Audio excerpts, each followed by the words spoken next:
El libro de Isaías es una de las obras más profundas y desafiantes de las Escrituras. Nos guía a través de una narrativa llena de juicio, redención y la promesa de un futuro glorioso.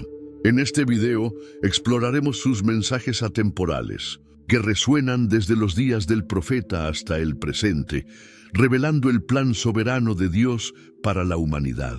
Cada palabra de Isaías nos confronta con la realidad del pecado, pero también nos ofrece una esperanza inquebrantable en un Redentor que transforma toda la creación. Acompáñanos en este recorrido serio y reflexivo por las páginas de uno de los textos más impactantes de la historia.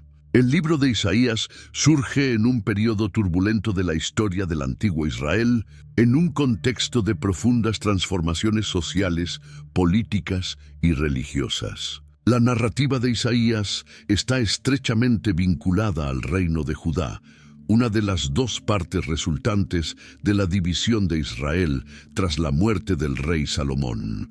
Judá, con su capital en Jerusalén, vivía bajo constante amenaza de dominación por potencias extranjeras, lo que conformaría el trasfondo de los mensajes proféticos de Isaías. Durante el siglo VIII a.C., cuando Isaías comenzó a profetizar, el panorama político estaba dominado por el crecimiento exponencial del imperio asirio, una potencia militar que se expandía violentamente, subyugando naciones y estableciendo su hegemonía. El reinado de Usías, rey de Judá, precedió el inicio del ministerio de Isaías y se caracterizó por una relativa prosperidad y estabilidad económica. Segundas Crónicas 26. Sin embargo, tras la muerte de Usías, el equilibrio político y social comenzó a desintegrarse. Fue en este tiempo que Isaías fue llamado por Dios para proclamar su mensaje al pueblo de Judá. El ambiente interno del reino no era más alentador que las amenazas externas. La corrupción moral y espiritual estaba profundamente arraigada en Judá, algo que Isaías denuncia desde el primer capítulo del libro. En Isaías 1, 4, 6, describe la condición del pueblo con intensidad. Ay de la nación pecadora, pueblo cargado de iniquidad, generación de malhechores, hijos corruptores. Han abandonado al Señor, han despreciado al Santo de Israel, se han vuelto atrás. ¿Por qué querréis ser castigados aún? ¿Por qué persistir en la rebelión? Toda cabeza está enferma, todo corazón desfallecido.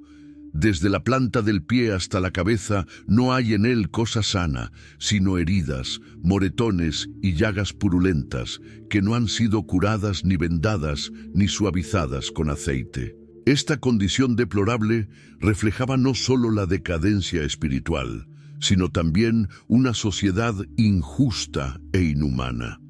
Otro aspecto destacado de este contexto era la idolatría generalizada. A pesar de que Judá era heredero de las promesas hechas por Dios a Abraham, el pueblo frecuentemente se apartaba de él, buscando seguridad en dioses extranjeros y alianzas políticas contrarias a la voluntad divina. Isaías 2, 6, 8 describe esta infidelidad. Ciertamente tú has abandonado a tu pueblo, la casa de Jacob, porque están llenos de costumbres del oriente, son adivinos como los filisteos y se complacen en los hijos de extranjeros. Su tierra está llena de plata y oro, y no tienen fin sus tesoros. También está llena de caballos, y sus carros son innumerables. Su tierra también está llena de ídolos, se postran ante la obra de sus manos, ante lo que fabricaron sus dedos. Judá enfrentaba un dilema político constante. Por un lado, existía la presión para someterse a Asiria, como muchos otros reinos habían hecho. Por otro lado, algunos líderes de Judá anhelaban alianzas con potencias rivales, como Egipto, con la esperanza de garantizar protección contra los asirios. Sin embargo, Isaías a menudo advertía contra ambas estrategias. En lugar de buscar ayuda en alianzas humanas o en dioses paganos, llamaba al pueblo y a sus líderes a confiar exclusivamente en el Señor. Isaías 31:2 registra una de estas reprensiones. «Ay de los hijos rebeldes», declara el Señor, «que ejecutan planes, pero no los míos, que hacen alianza, pero no según mi espíritu, añadiendo pecado sobre pecado, que descienden a Egipto sin consultarme, para refugiarse al amparo del faraón y buscar abrigo a la sombra de Egipto». El mensaje de Isaías no se limitaba a advertencias de juicio. También apuntaba hacia un futuro de esperanza, pero esta esperanza estaba condicionada a la fidelidad al Señor. El simple hecho de que Isaías fuera llamado a profetizar indica la persistencia del amor de Dios por Judá, incluso en medio de la desobediencia. Dios todavía buscaba restaurar a su pueblo, llamándolo de vuelta a una relación de pacto. Isaías 1:18 expresa esta oferta divina de reconciliación. «Venid ahora y razonemos», dice el Señor. «Aunque vuestros pecados sean como la grana, como la nieve serán emblanquecidos. Aunque sean rojos como el carmesí, serán como blanca lana». El escenario que define el inicio del ministerio de Isaías es, por tanto, un cuadro de crisis. Una nación espiritualmente enferma, socialmente injusta y políticamente vulnerable. Sin embargo, la narrativa no termina en la decadencia. Este trasfondo sirve como preparación para los eventos que siguen, cuando Isaías es confrontado por una visión celestial que cambiará el curso de su vida e iniciará su papel como portavoz de Dios. El libro de Isaías surge en una coyuntura histórica que combina tensión política, decadencia espiritual e incertidumbre social. El escenario es el reino de Judá durante los siglos 8 y 7 a.C., una pequeña nación enfrentando la presión constante de potencias emergentes como Asiria y más tarde Babilonia. El libro comienza con un mensaje de advertencia, pero para comprender su profundidad es crucial entender el contexto en el que estas palabras fueron pronunciadas. El reino de Judá, con su capital en Jerusalén, era una monarquía que se consideraba el pueblo elegido de Dios, vinculado al pacto hecho con Abraham y reafirmado a David. Sin embargo, con el tiempo la nación se desvió de esta relación especial. Políticamente, Judá vivía rodeado de potencias mayores y frecuentemente buscaba protección a través de alianzas militares o sometimiento tributario en lugar de confiar en el Señor. Este comportamiento no solo generaba dependencia política, sino también influencias culturales y religiosas que corrompían la fe del pueblo. Durante el periodo de Isaías, los reyes de Judá enfrentaron decisiones críticas. Tras el reinado de Usías, que trajo prosperidad económica, pero también fomentó un sentimiento de autosuficiencia, Jotam y Acaz se enfrentaron a un mundo inestable.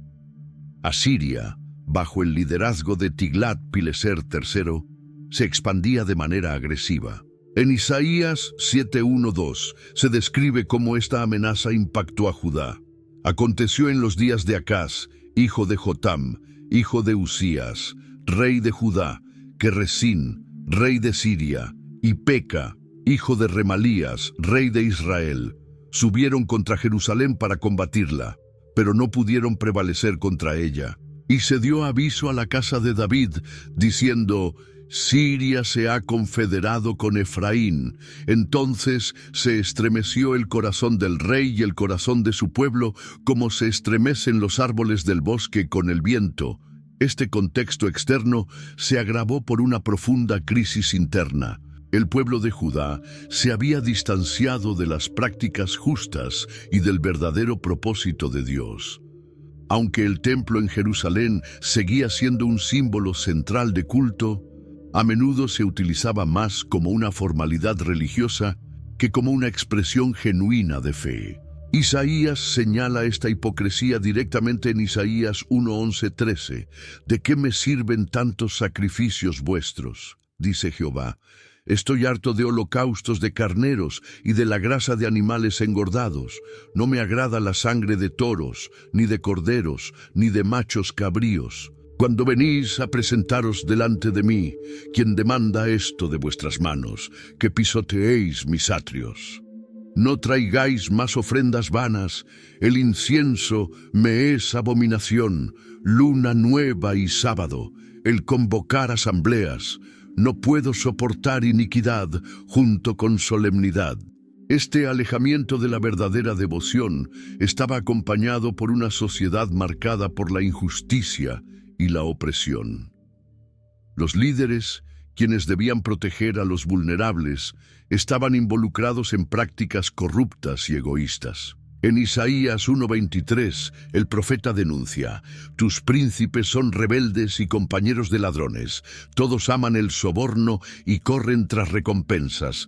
No defienden al huérfano, ni llega a ellos la causa de la viuda». Esta negligencia hacia los más débiles demostraba el alejamiento de los valores fundamentales de la ley de Dios, que enfatizaban la justicia y el cuidado de los necesitados.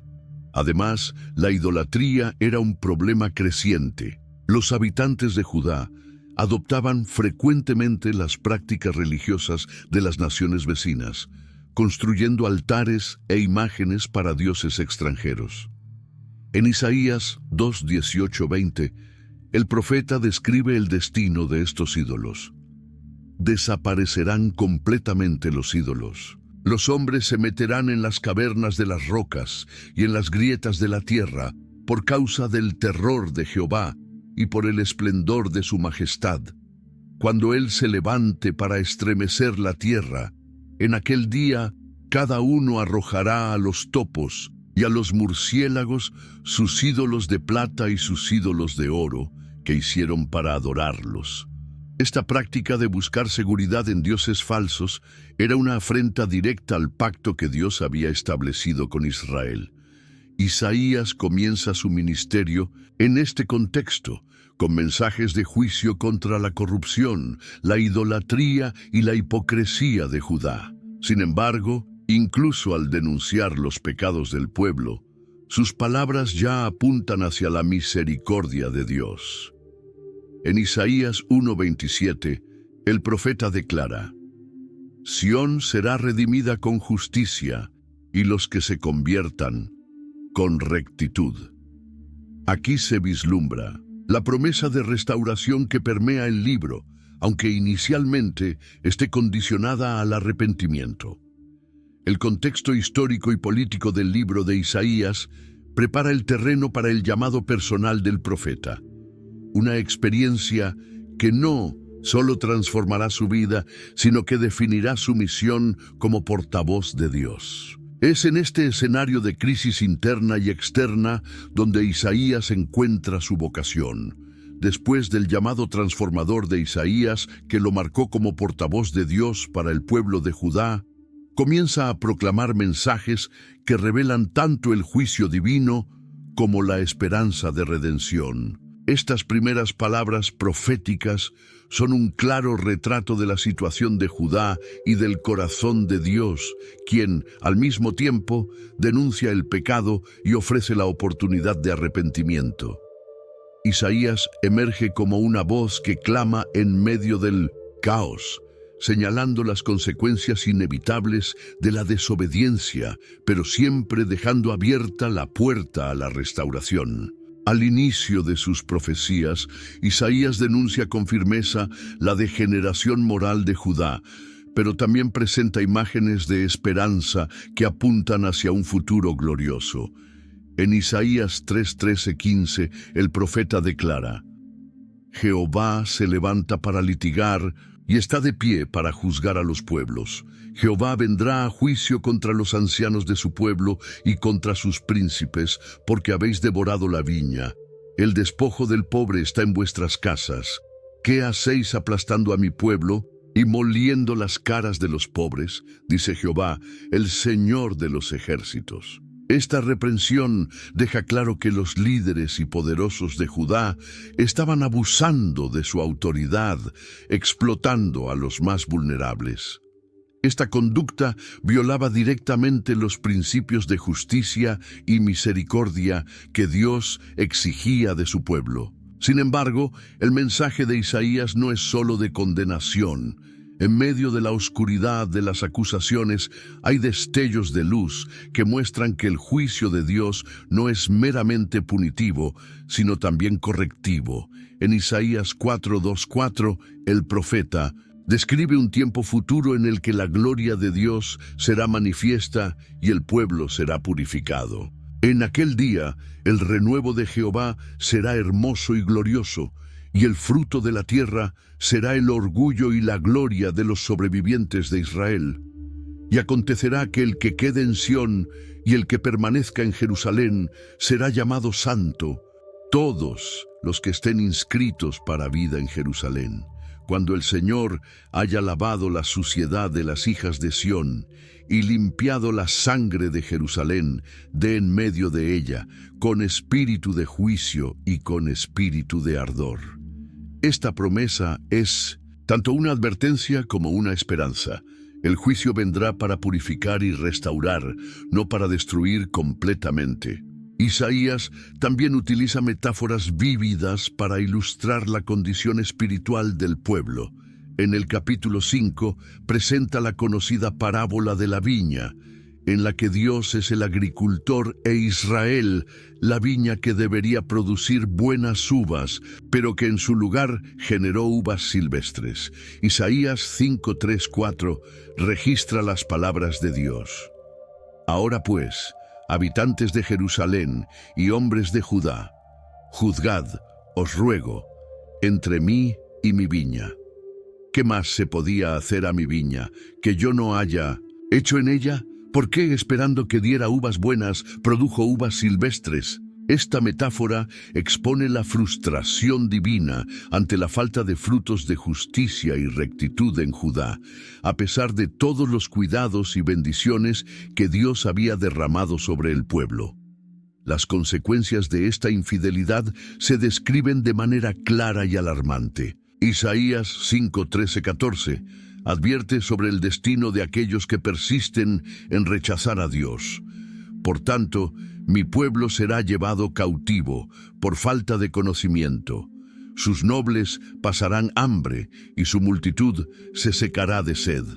Por eso el Seol ensanchó su garganta y abrió su boca sin medida, y allí descenderá su gloria, su multitud, su pompa y quien en ella se regocija. Esta imagen es un llamado a la reflexión. El alejamiento de Dios trae consecuencias graves e inevitables. Sin embargo, incluso cuando Isaías habla de juicio, apunta a un plan mayor. En Isaías 2:2-3, el profeta presenta una visión de restauración, en la que Jerusalén se convierte en el centro del gobierno y la adoración de Dios para todas las naciones.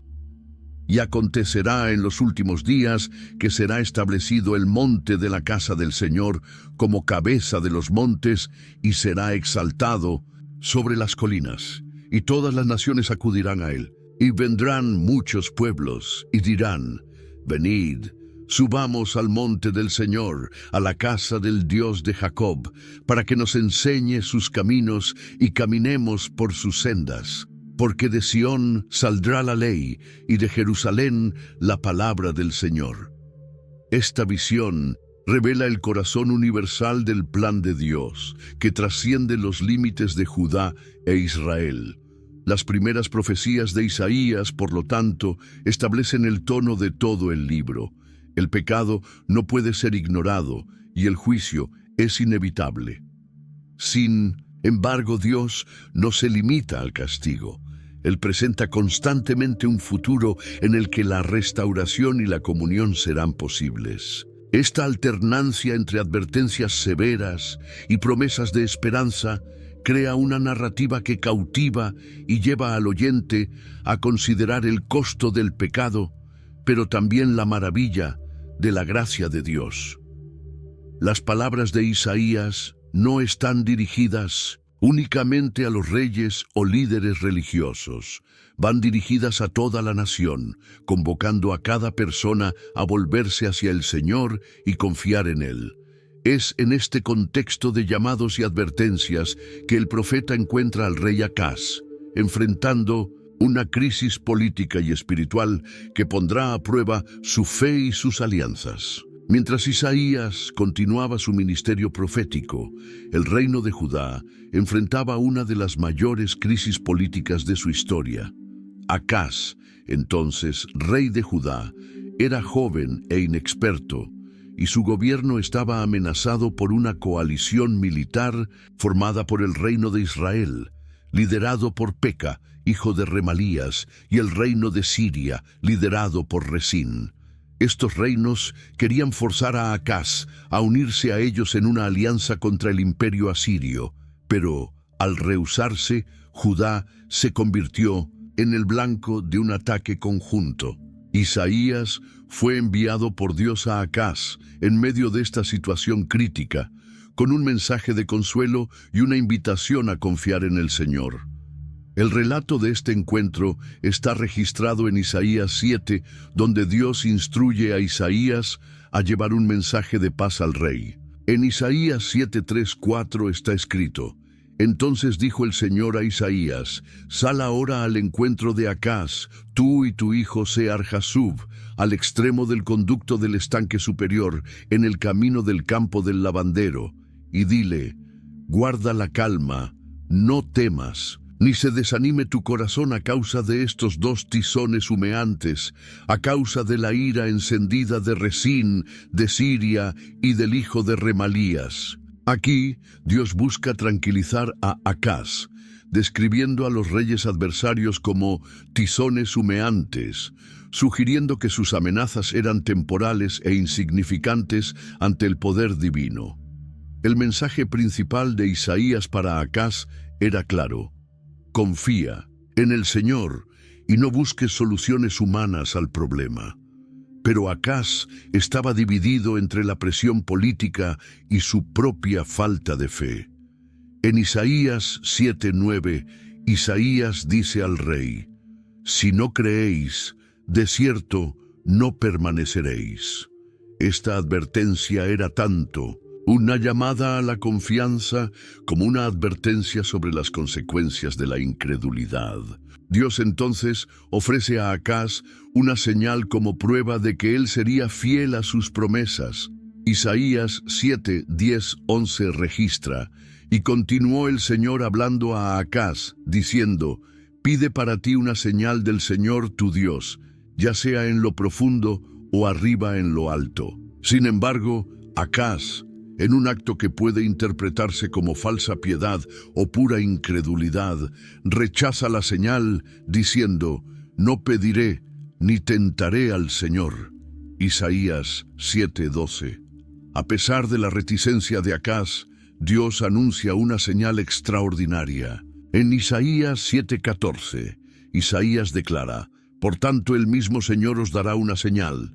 He aquí, la Virgen concebirá y dará a luz un hijo, y le pondrá por nombre Emanuel. Esta profecía, aunque tiene un significado inmediato en el contexto de Judá, apunta a algo mucho mayor en el plan divino, siendo entendida posteriormente como una referencia mesiánica.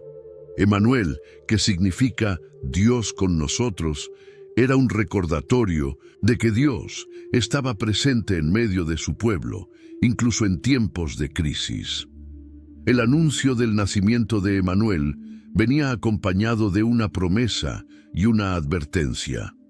En Isaías 7:16-17, el profeta declara: Porque antes de que el niño sepa rechazar lo malo y escoger lo bueno, la tierra de los dos reyes que temes será abandonada. Pero el Señor hará venir sobre ti, sobre tu pueblo y sobre la casa de tu padre días, como no han venido desde el día en que Efraín se separó de Judá, es decir, el rey de Asiria. Dios prometió liberación de los enemigos inmediatos de Judá, pero también advirtió sobre el costo de confiar en Asiria. que eventualmente se convertiría en una amenaza aún mayor. Acaz, sin embargo, ignoró las advertencias de Isaías y optó por buscar ayuda de Asiria, ofreciendo los tesoros del templo y del palacio como soborno. Esta decisión no solo comprometió la soberanía de Judá, sino que también introdujo prácticas paganas e idolatría en Jerusalén. En 2 Reyes 16, 10, 11, leemos cómo Acaz introdujo un altar asirio en el templo de Jerusalén, en clara violación de la alianza con Dios. Este episodio marca un momento crucial en el libro de Isaías, ya que revela el contraste entre la fidelidad de Dios y la incredulidad humana. A pesar de la negativa de Acaz a confiar en el Señor, Dios permaneció fiel a su plan, asegurando que el juicio y la redención llegarían en el momento adecuado. La profecía de Emanuel, que trasciende la crisis de Judá, se convierte en un recordatorio constante de que la presencia de Dios es la única fuente verdadera de seguridad y esperanza. Mientras Isaías lidiaba con las consecuencias de las decisiones de Acaz, sus mensajes continuaron reflejando el patrón de juicio y esperanza que caracteriza todo su ministerio. La historia de Acaz y la profecía de Emanuel muestran que, incluso en medio de la incredulidad y los errores humanos, Dios sigue en control, guiando la historia hacia sus propósitos redentores.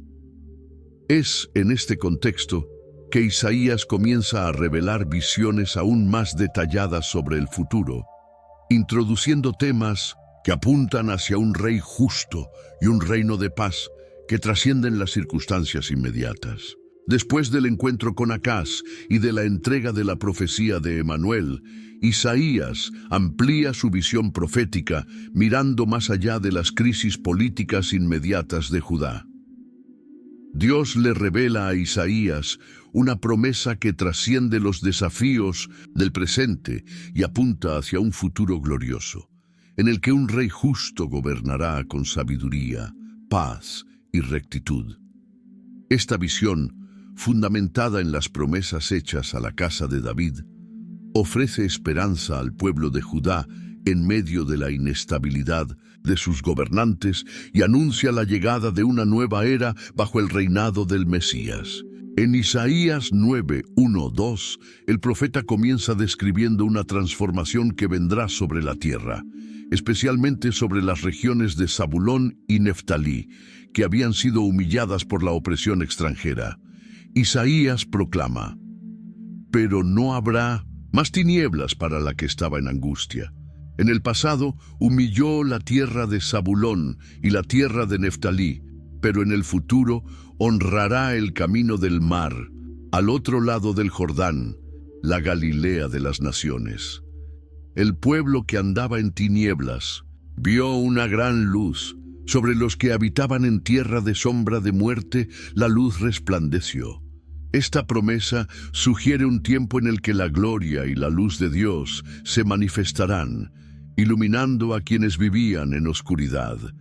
La descripción de este tiempo glorioso culmina en la figura de un rey prometido, cuyas características y gobierno contrastan completamente con los reyes corruptos y frágiles de Judá.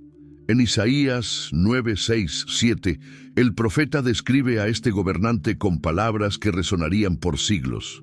«Porque nos ha nacido un niño, se nos ha dado un hijo. El principado estará sobre su hombro, y se llamará su nombre Admirable Consejero, Dios fuerte, Padre eterno, Príncipe de paz. Lo dilatado de su imperio y la paz no tendrán fin sobre el trono de David y sobre su reino, disponiéndolo y confirmándolo en juicio y en justicia, desde ahora y para siempre. El celo del Señor de los ejércitos hará esto». Esta descripción apunta al cumplimiento de las promesas davídicas, 2 Samuel 7, pero de una manera mucho más amplia y permanente de lo que cualquier rey terrenal podría lograr. El enfoque de Isaías en la justicia y rectitud del futuro rey se hace aún más claro en Isaías 11. donde el profeta desarrolla aún más la visión de este reinado mesiánico. Isaías 11:1-2 declara: «Saldrá una vara del tronco de Isaí, y un vástago retoñará de sus raíces, y reposará sobre él el espíritu del Señor, espíritu de sabiduría y de inteligencia, espíritu de consejo y de poder, espíritu de conocimiento y de temor del Señor». Aquí, Isaías conecta al futuro rey con la descendencia de Isaí, el padre de David, subrayando su legitimidad como heredero del trono prometido. Este rey será ungido con el Espíritu del Señor, capacitado para gobernar con sabiduría, discernimiento y fortaleza. El gobierno de este rey se describe de manera única y revolucionaria. Isaías 11:4-5 retrata a un líder que juzgará con justicia a los pobres y defenderá a los oprimidos, sino que juzgará con justicia a los pobres y decidirá con equidad a favor de los mansos de la tierra. Y herirá la tierra con la vara de su boca, y con el soplo de sus labios matará al impío. Y será la justicia cinto de sus lomos, y la fidelidad ceñidor de su cintura.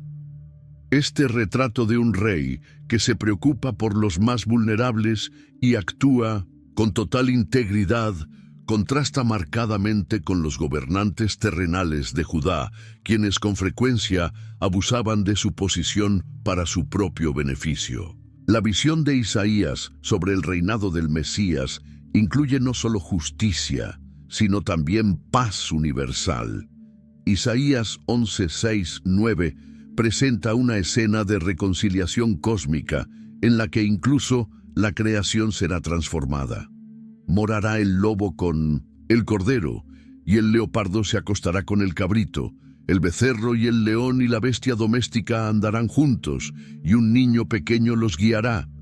La vaca y la osa pacerán juntas, y sus crías se echarán juntas, y el león comerá paja como el buey, y el niño de pecho jugará sobre la cueva de la serpiente, y el recién destetado extenderá su mano sobre la caverna del áspid.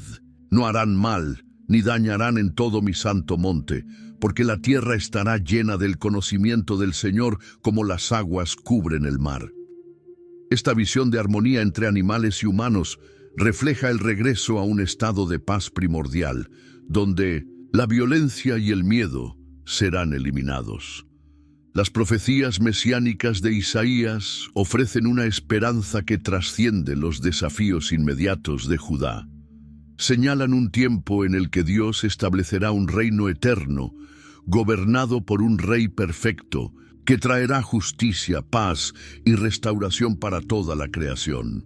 Esta visión, sin embargo, no se presenta como un evento separado de la historia de Judá, sino como la culminación del plan de Dios para su pueblo. Mientras Isaías continuaba proclamando estos mensajes de esperanza, también anunciaba oráculos contra las naciones vecinas de Judá, revelando el juicio de Dios sobre aquellos que oprimían a su pueblo y mostrando que el reino mesiánico no estaría limitado a Israel, sino que abarcaría toda la tierra. Es a partir de este punto que el profeta comienza a ampliar su mensaje, mirando más allá de Judá e Israel para abordar el destino de las naciones.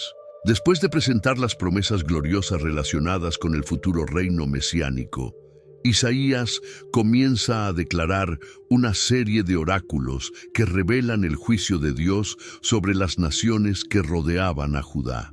Estos oráculos no eran solo palabras de advertencia contra los enemigos de Israel, sino también demostraciones del control soberano de Dios sobre toda la historia, dejando claro que Él no era solo el Dios de Judá, sino el Señor de todas las naciones. Estos pronunciamientos, encontrados en Isaías 13-23, contienen mensajes que condenan los pecados de las naciones vecinas y señalan el juicio divino, al mismo tiempo que reafirman el compromiso de Dios de redimir a su pueblo. El primero de estos oráculos está dirigido a Babilonia, una potencia emergente que representaba la arrogancia y la idolatría humanas llevadas al extremo.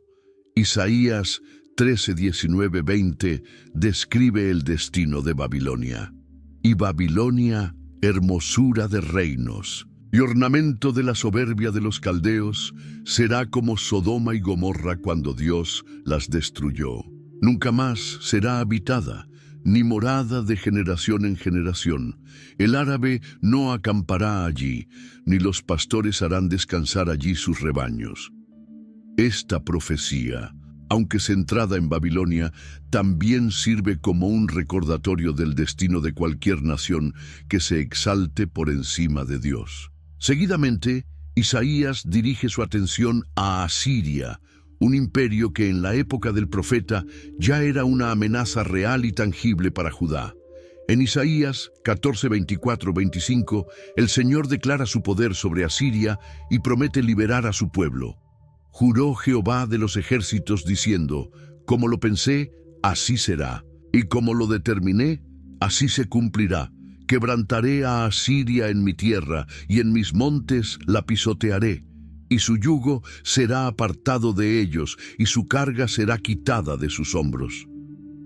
Aunque Asiria era temida por sus conquistas militares, Isaías deja claro que su poder era limitado y que también estaba sujeta al juicio divino.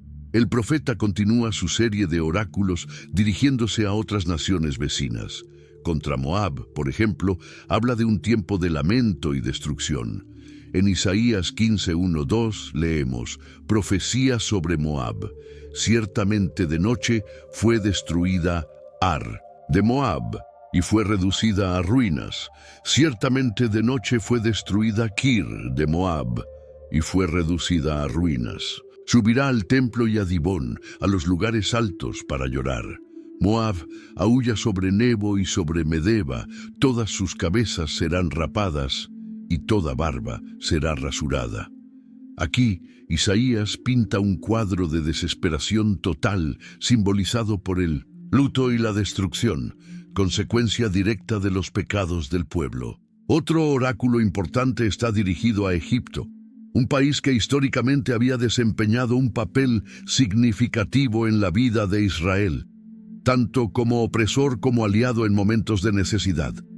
En Isaías 19, 1, 3, el profeta anuncia el juicio de Dios sobre Egipto, profecía sobre Egipto. He aquí que Jehová monta sobre una nube ligera y entrará en Egipto, y los ídolos de Egipto temblarán delante de él, y desfallecerá el corazón de los egipcios dentro de ellos. Y yo incitaré egipcios contra egipcios, y cada uno peleará contra su hermano, cada uno contra su prójimo, ciudad contra ciudad, reino contra reino. Y se desvanecerá el espíritu de Egipto dentro de ellos, y destruiré su consejo. Entonces consultarán a los ídolos, a los encantadores, a los nigromantes y a los adivinos.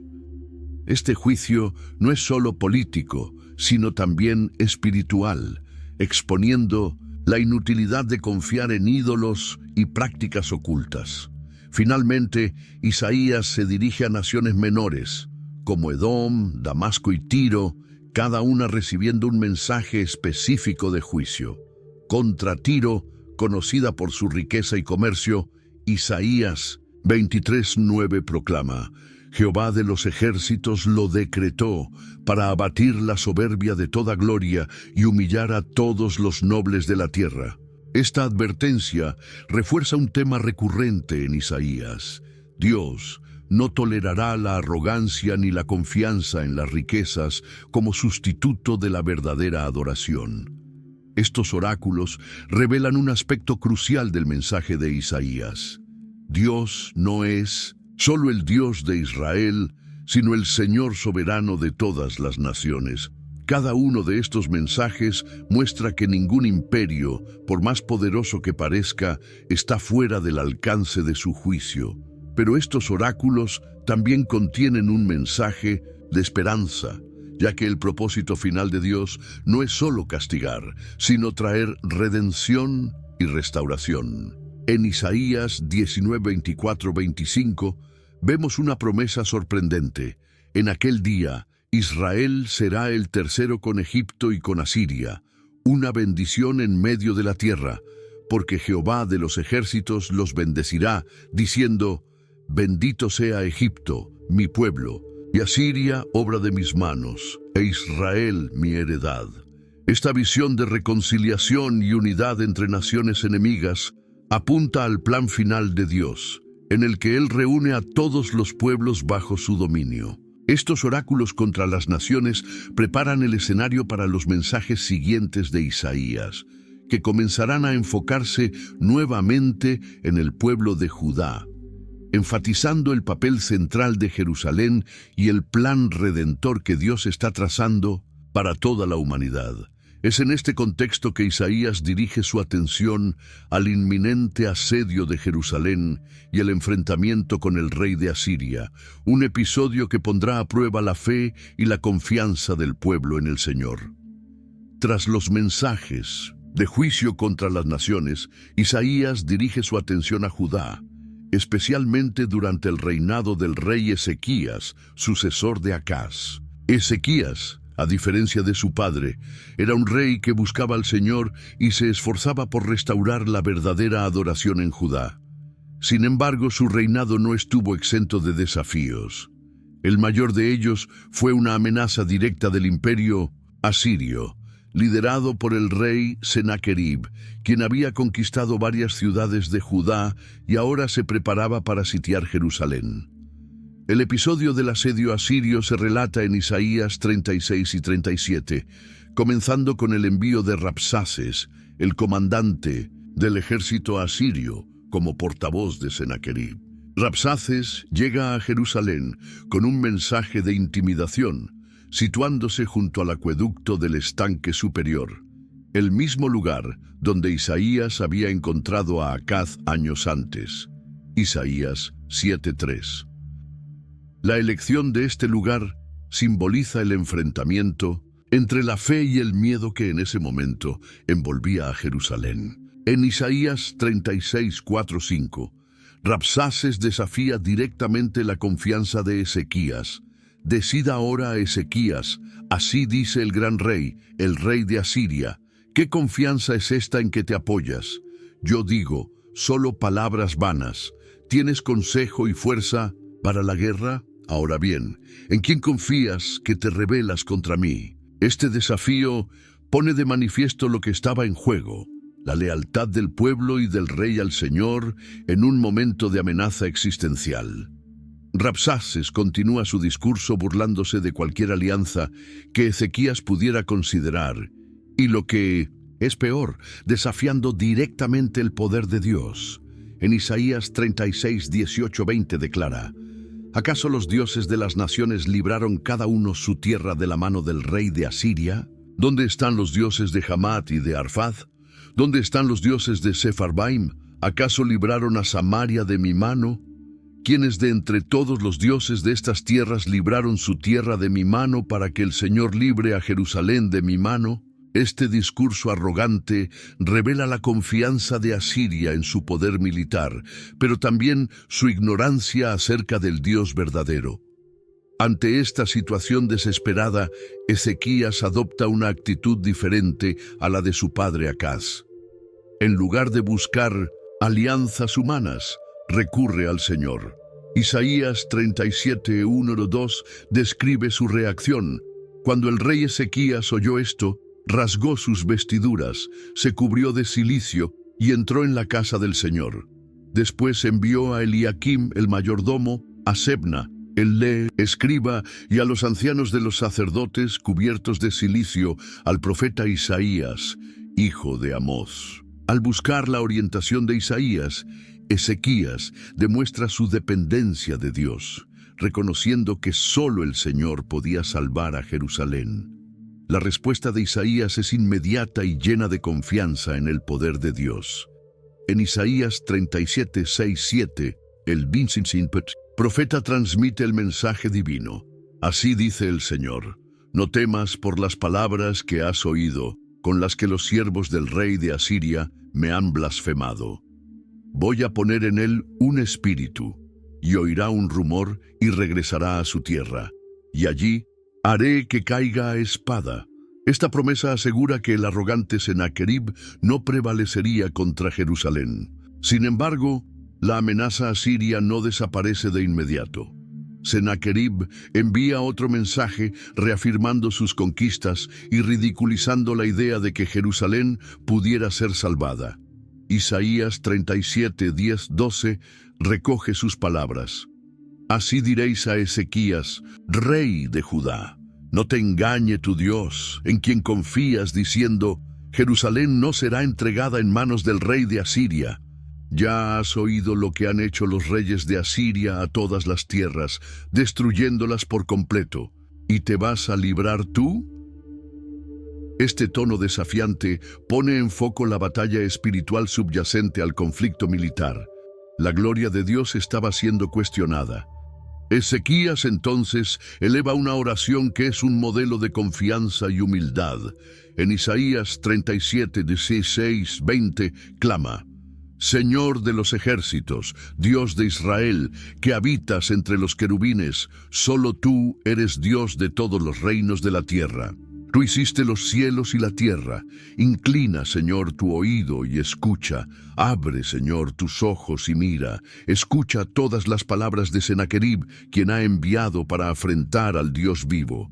Es verdad, Señor, que los reyes de Asiria han asolado todas las tierras y sus regiones, y echaron al fuego a sus dioses, porque no eran dioses, sino obra de manos humanas, de madera y de piedra. Por eso los destruyeron. Ahora, Señor, Dios nuestro, líbranos de su mano, para que todos los reinos de la tierra sepan que solo tú eres el Señor. Esta oración refleja una profunda comprensión de la soberanía y santidad de Dios. La respuesta de Dios no se hace esperar. A través de Isaías, anuncia la derrota de Asiria, afirmando su supremacía. Esa noche, el ángel del Señor destruye a 185,000 soldados del ejército asirio. Isaías 37:36, forzando a Sennacherib a regresar a Nínive en humillación, donde finalmente es asesinado por sus propios hijos. Isaías 37, 37, 38. Este episodio no solo salva a Jerusalén, sino que reafirma el poder de Dios y su fidelidad a sus promesas. Muestra que la confianza en Dios es la única respuesta verdadera ante crisis aparentemente insuperables. A partir de este evento, Isaías comienza a ampliar sus mensajes, ofreciendo palabras de consuelo y revelando planes aún más profundos de redención para Judá y el mundo. Después de la dramática victoria sobre los asirios y el milagroso rescate de Jerusalén, Isaías comienza a anunciar una nueva fase en sus mensajes. Aunque Dios había protegido a Judá en tiempos de Ezequías, Isaías prevé el futuro exilio babilónico como consecuencia de la persistente infidelidad de Judá. Sin embargo, también entrega palabras de consuelo y esperanza, revelando que Dios, a pesar del juicio, no abandonaría a su pueblo. Estos capítulos, frecuentemente llamados Libro de la Consolación, Isaías 40:55, marcan un hito en la narrativa profética y ofrecen vislumbres de un futuro glorioso, en el que el exilio sería revertido y la redención triunfaría. El tono de esta sección se establece al inicio, en Isaías 41:2, donde Dios ordena consolar a su pueblo. Consolad, consolad a mi pueblo, dice vuestro Dios. Hablad al corazón de Jerusalén y decidle que su pecado ya ha sido perdonado, que ha recibido de la mano del Señor el doble por todos sus pecados. Estas palabras traen la certeza de que el exilio, aunque severo, no sería el fin de la historia de Israel. Dios, en su misericordia, planeaba restaurar a la nación y renovar su pacto con ella. Isaías comienza a describir el regreso del pueblo a Jerusalén como un evento monumental, con el mismo Dios liderando el camino. En Isaías 43:5, el profeta anuncia: voz del que clama en el desierto, preparad el camino del Señor, enderezad en la soledad calzada para nuestro Dios. Todo valle será alzado, y todo monte y collado será bajado. Lo torcido se enderezará, y lo áspero se allanará, y se manifestará la gloria del Señor, y toda carne juntamente la verá, porque la boca del Señor ha hablado. Esta imagen poderosa no solo anticipa la liberación física del exilio, sino que también señala una liberación espiritual más amplia que se desarrollaría en el futuro. La fuerza y la soberanía de Dios se destacan en toda esta sección. Isaías utiliza un lenguaje poético para contrastar la grandeza de Dios con la fragilidad humana. En Isaías 40:28-31, el profeta escribe: ¿no has sabido, no has oído que el Dios eterno es el Señor, el creador de los confines de la tierra? No se fatiga ni se cansa, y su entendimiento no hay quien lo alcance. Él da esfuerzo al cansado y multiplica las fuerzas al que no tiene ningunas. Los jóvenes se fatigan y se cansan, los mozos flaquean y caen, pero los que esperan en el Señor tendrán nuevas fuerzas, levantarán alas como las águilas, correrán y no se cansarán, caminarán y no se fatigarán. Este texto asegura al pueblo que el Dios que los llamó a regresar del exilio también les dará la fuerza necesaria para superar las dificultades del camino. Además de prometer el regreso, Isaías comienza a introducir la figura de un siervo especial de Dios, cuyo papel será central en la redención de Israel y de las naciones.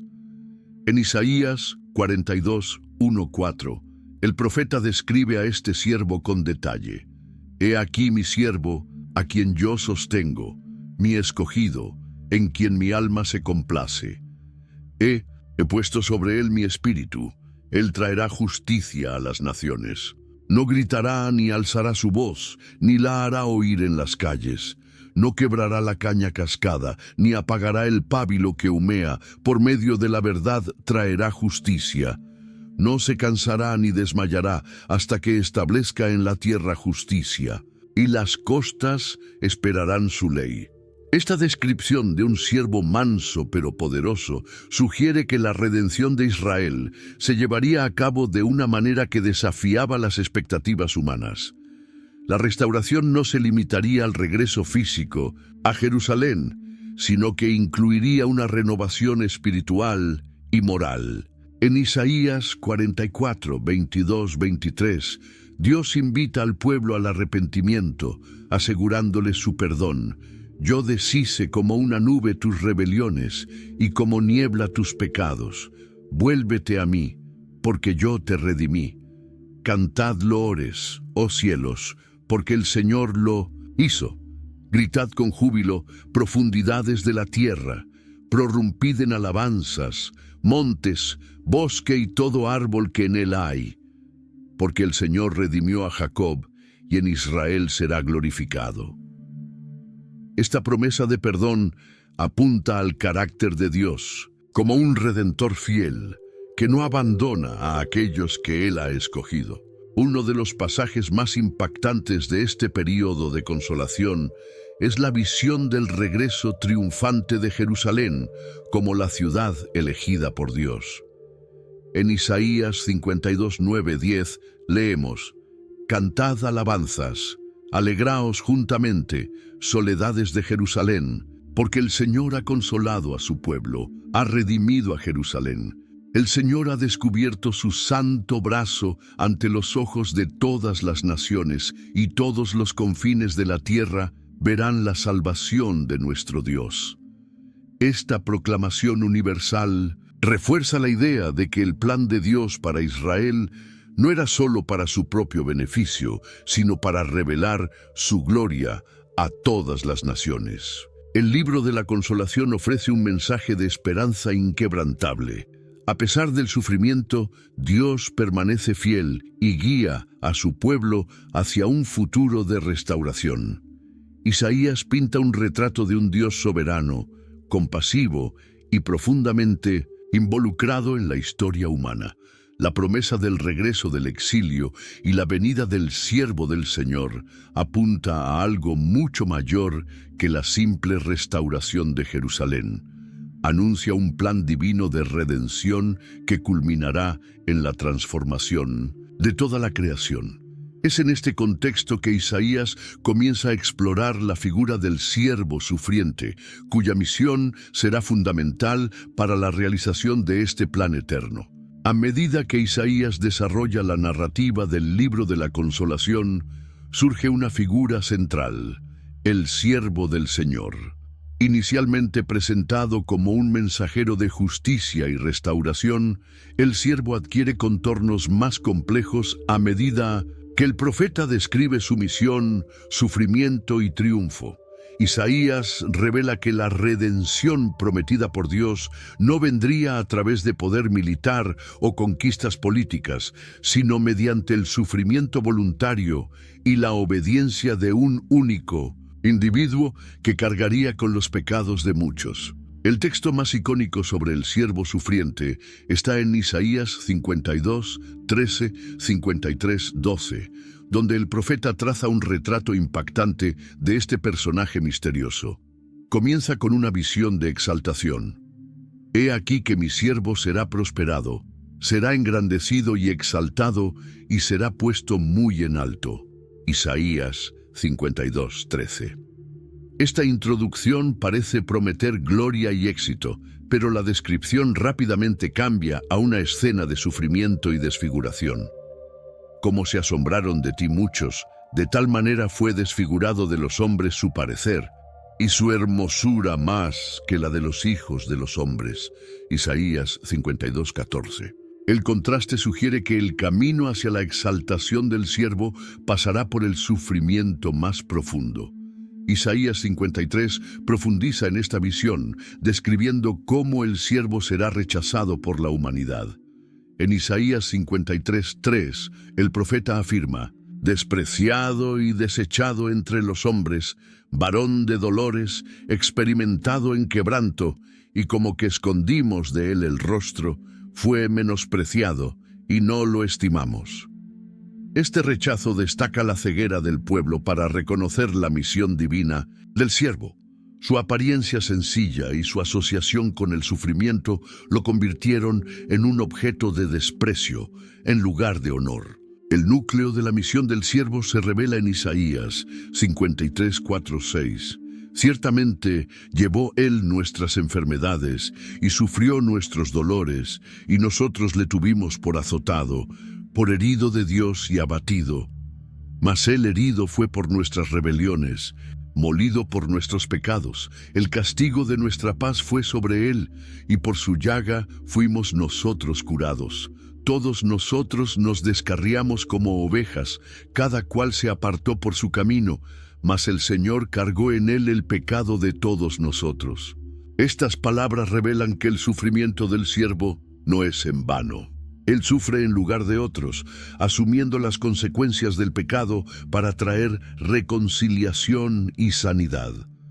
El texto continúa describiendo la sumisión del siervo, incluso frente a un juicio injusto.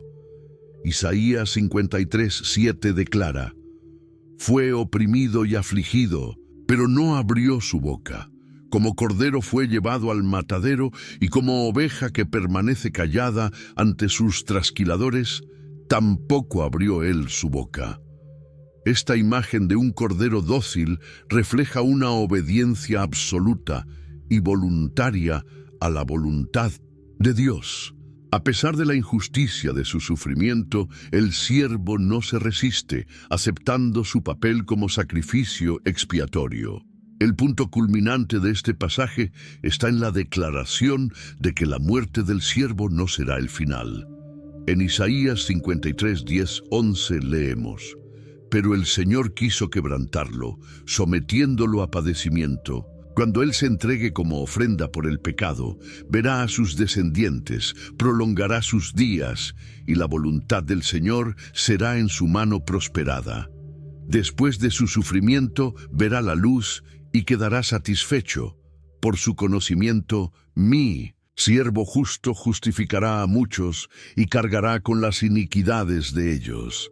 Esta promesa de que el siervo verá los frutos de su sacrificio señala la victoria final sobre el pecado y la muerte, reafirmando que su sufrimiento no será en vano. Isaías cierra esta descripción con una visión de triunfo. En Isaías 53:12, Dios declara: «Por eso yo le daré un lugar entre los grandes, y con los poderosos repartirá el botín, porque derramó su vida hasta la muerte y fue contado entre los transgresores, cargó con el pecado de muchos e intercedió por los transgresores». La figura del siervo no solo carga con los pecados del pueblo, sino que también intercede por ellos, estableciendo una nueva relación entre Dios y la humanidad.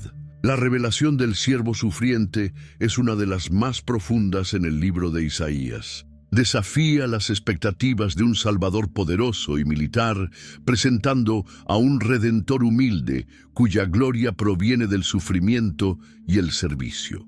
Esta visión apunta a un plan divino de redención que no se limita al regreso del exilio babilónico, sino que se extiende a toda la humanidad.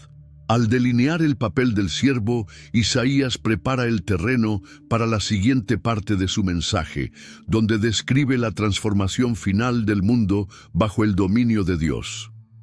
La nueva creación y el triunfo eterno comienzan a emerger en el horizonte, trayendo esperanza renovada para todos aquellos que esperan la redención prometida.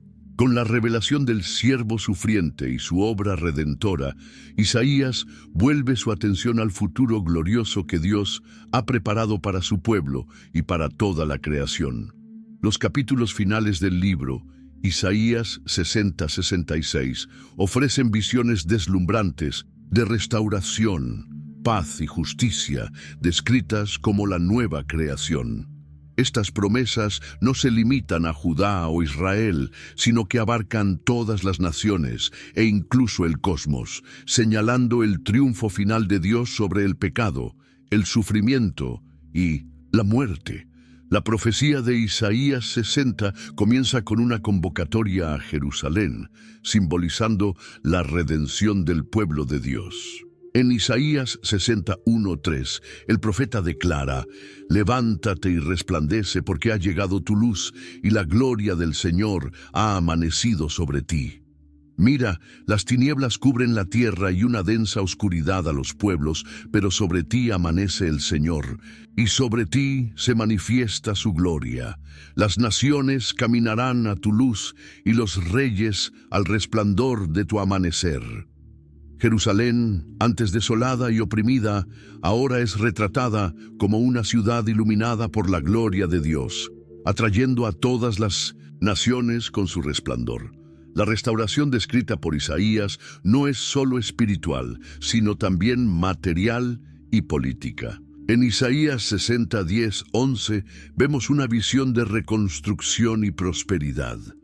Los hijos de los extranjeros reconstruirán tus muros, y sus reyes te servirán.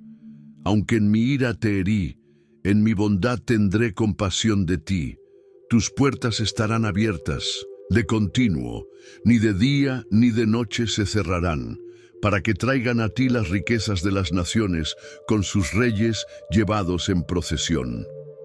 Esta imagen apunta a una paz duradera, donde las puertas de Jerusalén nunca se cerrarán por temor a invasores, sino que permanecerán abiertas para recibir a los que llegan. Isaías también presenta una transformación cósmica, donde el cielo y la tierra serán renovados. En Isaías 65:17-18, Dios proclama: «Porque yo voy a crear cielos nuevos y tierra nueva. Lo pasado no será recordado, ni vendrá más a la memoria. Alégrense y regocíjense por siempre en lo que voy a crear, porque voy a crear a Jerusalén como alegría y a su pueblo como gozo». Esta promesa trasciende la restauración de Jerusalén. Habla de un mundo completamente renovado, donde el sufrimiento, el pecado y la muerte ya no tendrán lugar. La paz universal es otra característica destacada de esta visión. Isaías 65:25 describe una armonía que abarca toda la creación. El lobo y el cordero pastarán juntos, el león comerá paja como el buey, y el polvo será el alimento de la serpiente. No harán daño ni destruirán en todo mi monte santo, dice el Señor. Esta reconciliación entre los animales simboliza el retorno al estado ideal de la creación, antes de la caída del hombre. En el corazón de esta nueva creación está la relación restaurada entre Dios y su pueblo. Isaías 66:22-23 describe la comunión eterna entre Dios y la humanidad. Así como los cielos nuevos y la nueva tierra que yo haré permanecerán delante de mí, declara el Señor, así permanecerán su descendencia y su nombre. De luna nueva en luna nueva y de sábado en sábado, toda la humanidad vendrá a adorarme, dice el Señor. Esta visión final reafirma el propósito de Dios de unir a todas las personas en adoración y comunión con Él, eliminando para siempre la separación causada por el pecado. Aunque estos capítulos finales están llenos de promesas gloriosas, Isaías también presenta advertencias sobre el destino de quienes rechazan a Dios. En Isaías 66:15-16 escribe: «Porque he aquí que el Señor vendrá con fuego y sus carros como torbellino, para descargar su ira con furor y su reprensión con llamas de fuego. Porque con fuego y con su espada entrará el Señor en juicio contra toda carne, y los muertos del Señor serán muchos». Este contraste entre el destino de los justos y los impíos enfatiza la necesidad de arrepentimiento y sumisión a la voluntad divina. El mensaje final de Isaías combina justicia y misericordia, juicio y restauración. Dios es presentado como el Creador que traerá nuevos cielos y nueva tierra, pero también como el juez que purificará la creación de todo mal. La gloria de Dios, que ilumina Jerusalén, también atrae a las naciones, cumpliendo la promesa de que la salvación de Israel sería una luz para el mundo entero. El libro de Isaías concluye con una visión abarcadora del plan de Dios para redimir no solo a su pueblo, sino a toda la creación. El triunfo final es la restauración de todas las cosas, donde la gloria de Dios será plenamente revelada y experimentada por todos. Esta grandiosa visión señala un futuro en el que Dios habitará con su pueblo para siempre, cumpliendo cada promesa hecha desde el inicio de la historia de la redención. Y así llegamos al final de este increíble recorrido por la historia del libro de Isaías. Desde el turbulento contexto histórico hasta las gloriosas visiones de una nueva creación, Isaías nos invita a reflexionar sobre el poder, la justicia y la misericordia de Dios. Sus mensajes de juicio, esperanza y redención no solo impactaron al pueblo de su época, sino que continúan inspirando y enseñando hasta el día de hoy. Si disfrutaste explorando esta fascinante historia con nosotros, no olvides dejar tu me gusta y compartir este video con amigos y familiares. ¿Quién sabe? Tal vez este mensaje también toque el corazón de alguien cercano a ti y, por supuesto, suscríbete al canal y activa la campanita para no perderte los próximos videos. Sigamos juntos descubriendo los tesoros escondidos de la Biblia y lo que significan para nuestras vidas hoy. Muchas gracias por vernos y hasta el próximo video. Que la paz y la sabiduría de Dios estén contigo.